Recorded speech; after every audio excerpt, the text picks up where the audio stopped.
놓치지 못할 고객이라는 평이 있었고요. 아, BI라는 제목의 내사 보고서가 있는 건 맞다. 마담분들이나 이런 분들이 지금 입을 굉장히 다물고 계실 거라는 거예요. 양현석 대표가 참석한 술자리에서 해외 재력가들에게 성매매를 아이콘의 리더 BI 김한빈 씨가 이화진 기자가 단독 취재했습니다. KBS 이화진 기자와 이야기를 좀 해보겠습니다. 어서 오십시오. 네. 이 사건 처음 취재하실 때는 어떻게 취재하시게 된 겁니까? 네. 2014년에 동남아 좀 굉장한 재력가 2명이 한국으로 입국을 하게 되는데 이 사람들을 YG 관계자들이 접대를 하면서 화류계 여성들 10여 명을 불렀다는 이 의혹이 제기되면서 시작된 겁니다. 두세 차례 반복이 됐었고 또 그 자리에 양현석 전 대표와 그리고 유명 가수인 싸이 씨도 동석했다는 게 밝혀지면서 논란이 되고 있죠. 실제로 기자님이 취재하셨을 때는 그 마약 의혹이었죠? 네, 사실은 저희는 마약 의혹 쪽을 취재하고 있었는데 이 보도가 나오면서 이제 성접대 의혹에 대해서도 취재를 이어가게 되었는데요. 화류계 관계자 혹은 이제 유흥업소 관계자 분들을 저희가 계속 만나고 얘기를 들을 수밖에 없는데 이제 양현석 전 대표 같은 경우에는 이른바 그 유흥업계에서는 조금 큰 손이라는 이야기가 있는 거예요.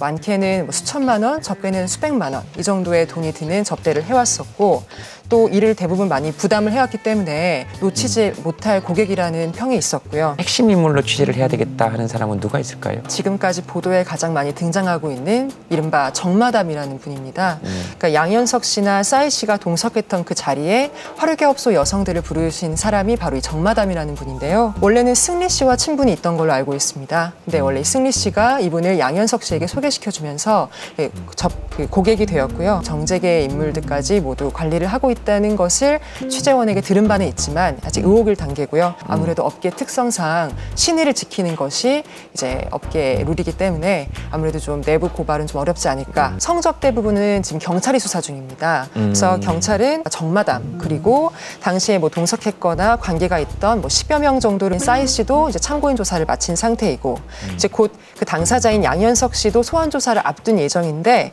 이제 문제는 그 성매매 처벌법이 공소시효가 5년밖에 되지 않아서 앞선 2014년도에 있었던 일이라 지금 한 달밖에 시효가 남지 않았습니다. 게다가 이게 실질적인 증거가 있다기보다는 진술에 의존하는 경우가 많기 때문에 사실상은 조금 수사가 좀 어려운 실정입니다. 뭐 이것도 역시 의혹입니다. 그 YG가 수사에 개입했다 이런 의혹.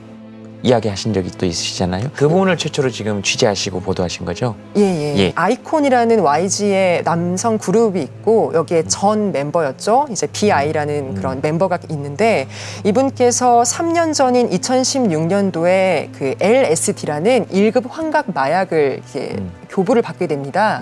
근데 이 과정에서 이제 양현석 씨라던가 YG 측에서 이 사실을 알고 있었음에도 수사를 무마하려고 했던 정황이 있었고 또 이걸 조직적으로 이제 가담했다. 이 BI 씨에게 마약을 교부한 A라는 분이 저희가 흔히 말해서 제보자 A 씨라고 하겠습니다. 그 마약을 교부한 혐의로 이제 경찰 진술을 받게 되는데 처음에는 BI 씨에게 무슨 마약을 주었다, 몇 시에, 어디서, 어떤 방법으로 얼마를 주었다라는 걸 구체적으로 진술을 했습니다.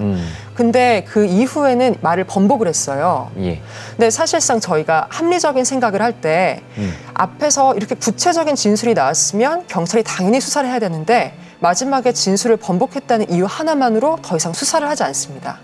이 부분에서 이제 혹시 YG가 개입을 했냐 이런 의혹이 있는 거거든요. 실제로 저희가 취재한 결과 BI 씨에 대한 진술을 마치고 이제 YG에 이 사실을 알렸더니 이 제보자를 불러서 사옥에 있는 사장실로 불렀다고 하더라고요. 휴대폰도 끄게 하고 이제 얘기를 해보자. 일단 진술을 번복했으면 좋겠다.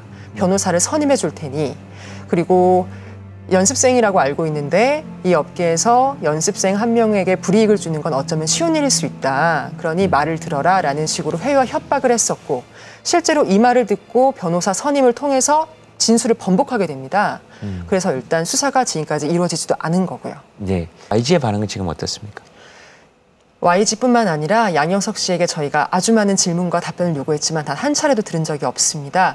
다만 저희가 들은 거는 공식적인 입장과 또 사퇴의 입장이었는데요. 지금 나온 모든 의혹들은 사실이 아니며 조금 치욕스럽기까지 하다라는 게 입장 전문이었습니다. 그럼 여기에 대해서도 입장이 있겠네요, 당연히. 네, 지금 저희가 흔히 말해서 서로에게 책임을 전가하는 걸 핑퐁이라고 하는데 탁구 언어로 탁구 치듯이 그렇죠. 전형적인 핑퐁 싸움 중이거든요. 직접 한번 들어보겠습니다. 이게 검찰과 경찰의 입장이 또 있는 거니까 네. 지금은 세 쪽 입장을 다 들어야 되는 거니까요. 예, 한번 들어보겠습니다. 김한빈이 관련해서는 우리가 어떤 중점적으로 뭐 하고 든 적이 없어요. 왜 그랬는지 저도 몰라요. 기억이. 당시에 그 자체를 번복을 해버렸기 때문에 더 이상 수사 진행을 할 수가 없었다. 영장이 안 나와요. 영장을 받아서 이미 채취하는데 진술 자체 번복이 있었기 때문에 영장이 나와야 수사를 하는데 이제 채취를 하는데 채취를 못했다. 직접 취재하신 거죠? 네. 경찰이 사실상 조사를 안 했다고 방금 말을 했지만 사실은 남긴 단서가 있었어요. 예. 심지어 제목이 BI라는 내사 보고서를 검찰에 송치할 때 같이 넘깁니다. 조사를 한 보고서가 있다. 내사 네. 보고서가. 그걸 검찰에 넘겼고. 예. 예. 그래서 검찰에 저희가 왜 이걸 간 걸로 알고 있는데 이 보고서가 왜 수사하지 않았냐라고 했더니 BI라는 제목의 내사 보고서가 있는 건 맞다. 확인해 줄 수 있지만 경찰이 수사할 줄 알았다라는 거예요. 그래서 서로 지금 책임을 넘기고 있는 거죠. 검찰에서 수사 지휘를 해서 영장을 줬어야 되는데 그래야 수사를 했을 건데 영장을 안 줬다. 경찰이 말하는 거는 검찰이 우리가 YG 관련 마약 수사를 할 테니 얼른 사건을 우리에게 넘겨라라고 했기 때문에 서둘러 넘겼고 네. 또 검찰은 우리는 그런 말 한 적이 없다. 서면으로 남은 지휘도 없지 않냐라는 입장이었습니다. 이 취재를 하면서 느낀 점이나 어려운 점, 그다음에 또 왜 이 취재를 하시게 되는지. 일단 모든 취재가 어렵다고 당연히 생각은 하지만 네. 이번 취재의 어려운 점은 용기 있는 제보자 혹은 용기 있는 관계자의 고백이 있어야만 가능한 수사 취재거든요. 이렇게 단서를 저희에게 주시고 저희가 거기에 대해 취재를 하면서 뭐 수사기관의 미흡한 점이라던가 이런 것들을 파헤칠 수 있는 것이기 때문에 사실상은 이런 제보자분들의 말씀 하나하나에 저희가 의존하고 있는 게 사실 굉장히 어려운 부분입니다. 힘든 취재임에도 저희가 꾸준히 해야 된다고 생각하는 점은 분명히 마약을 했다는 사실 그리고 어쩌면 성접대를 했을 수 있다는 의혹이 있지만 여기에 대해서 제대로 된 수사가 이루어지지 않았다는 점 그리고 엔터테인먼트의 대표였던 사람이 이런 일을 했음에도 불구하고 또 아주 많은 팬층들이 아직 남아있다는 점 그래서 이런 것들을 생각했을 때 조금 더 수사가 더 진척이 되고 또 저희도 저희 입장에서도 제보를 좀 많이 받았으면 좋겠다는 저희 KBS 사회부 제보 전화로 전화를 주시면 되는데요. 지역 번호는 02번이고요. 781-4444입니다. 다른 내용의 사건도 이쪽으로 제보하면 됩니까? 그럼요. 항상 열려 있습니다. 이 전화번호 꼭 얘기하고 싶어서 나오시고 싶었다고. 예, 사실상 최종 목적이었습니다. 이게 최종 목적인 네. 거죠. 알겠습니다. 저희 지금 이용하신 겁니까? 죄송합니다. 알겠습니다.